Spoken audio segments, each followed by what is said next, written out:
so successful tonight? I thought just the execution of pitches overall. We had 4 going, and we were able to stay out of the heart of the plate when we needed to, and we were able to challenge when we needed to. So the fastball command, according to Aaron, was a little bit of an issue lately. But what did you work on up until this point in your bullpens to get to this start? yeah, just staying behind the baseball, trying to rep out, that good command with all 4 pitches and stay within the delivery. He had a pretty animated conversation. Well, you had the animation in the conversation in the 9th inning. Was there any way you were coming out of that game?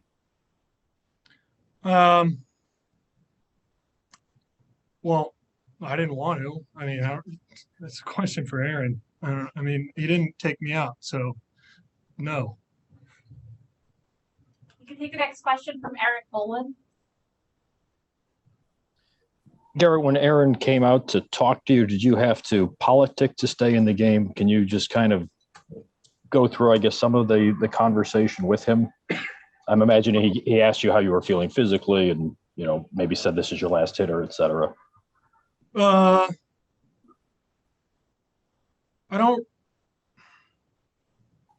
said the F word a lot, and I kind of just blacked out. I don't really remember what I told him, to be honest. He described you as fired up and intense tonight, but very much in control of your emotions.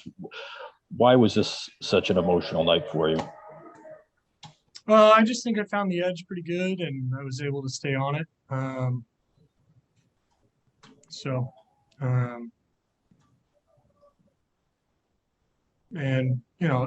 it helps when you're not fighting your delivery out there and you're making pitches like you want. Thank you, Gerrit. We'll take the next question from Marley Rivera. Hi, Gerrit. Do you feel that at any point you proved something with such an impressive performance and a career high 129 pitches? I don't know. We needed a win.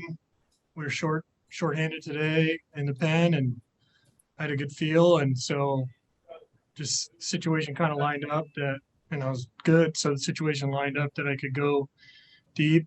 I mean, somebody asked us yesterday how important the games were, and they're pretty important right now, especially against a good team, and they only get more important as we keep going forward. So we're just trying to take a good mentality game by game.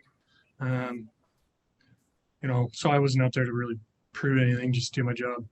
We were talking to Jameson Taillon before the game, and obviously he's your friend, and he said that this is the kind of Gerrit Cole doesn't need spin rate and doesn't need anything to be a great pitcher.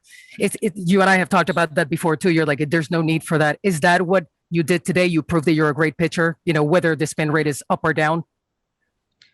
Marley, look at my career track record and look at my numbers. Thank you. We can go next to Brian Hope. Gerrit, Aaron Boone told us that you were under the weather during Seattle. You were getting some IV treatment. What have the last few days been like? And how much, was there any question if you would make the start?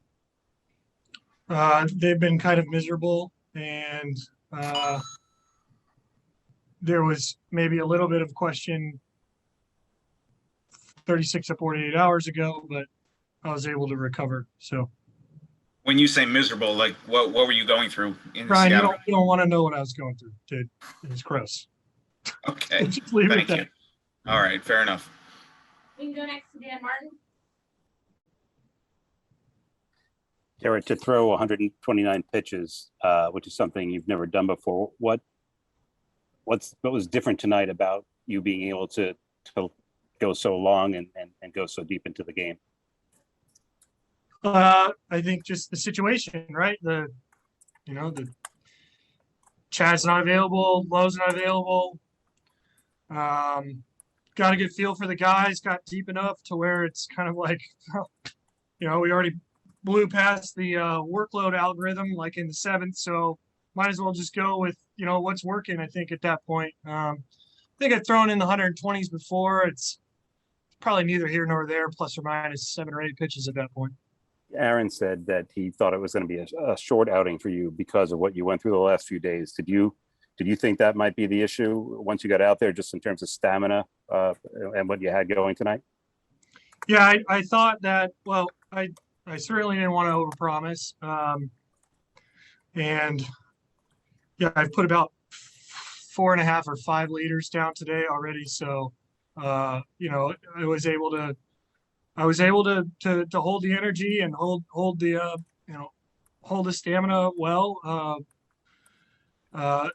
You know, surprised me to a certain extent, but at the same time, you know, when you get deeper and deeper into these things and it's tight like this, you know, there's just a natural reaction to the adrenaline, which, you know, just comes with the moment. So We can go next to Lindsay Adler.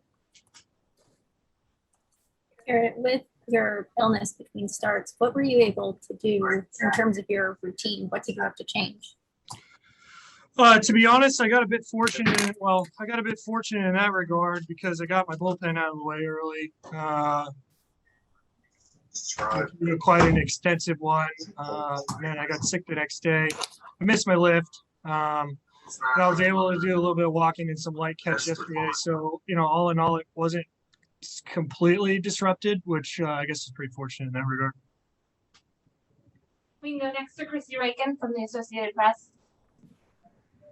Hey Gerrit, I wondered what it was like to pitch here for the first time as since you left, and was it what you expected at all? Yeah, I mean, I was pretty humbled by the fact, you know, the little tribute yesterday. Just a real classy move on behalf of the organization and players and everything, and that meant a lot. And I heard a little bit of the boos when I was announced in the lineup, and you know, I expected that. Astro fans are Astro fans through and through. So, you know, I'm not on their team anymore, and so that's that. It was fitting. I got a nice applause, and then it was back to business. So it was a good experience. It was good to be back, and it's actually good to see a couple guys, especially Gary's back. So that's good to see him.